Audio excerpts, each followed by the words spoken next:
యూపీలోని గ్రేటర్ నోయిడా సిటీలో భారీ అగ్ని ప్రమాదం సంభవించింది. మంటలు భారీ ఎత్తున ఎగిసిపడడంతో స్థానికులు బెంబేలెత్తారు. ఈ ఘటనలో 6 దాబాలు, 2 షాపులు కాలి బూడిదయ్యాయి. సమాచారం అందుకున్న వెంటనే ఫైర్ ఇంజిన్లు రంగంలోకి దిగాయి.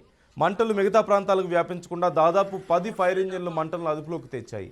దాబాల్లో షార్ట్ సర్క్యూట్ కారణంగానే ఈ ప్రమాదం సంభవించినట్టుగా అధికారులు చెబుతున్నారు. ఎలాంటి ప్రాణ నష్టం జరగలేదు. ఆస్తి నష్టం ఏ మేరకు జరిగింది అనే దానిపై అంచనా వేస్తున్నారు.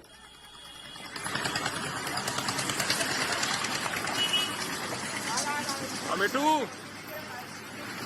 साइड हो जाते हैं भाई। मिठू रोड चौक सूचना मिली कि ढाबे में आग लग गई है।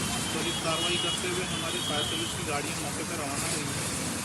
यहाँ आके देखा गया कि 6 ढाबे और 2 दुकानें झुलस रही हैं।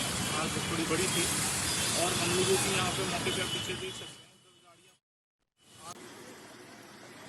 रोड चौक, चार मूर्ति चौक, फायर एट ढाबा।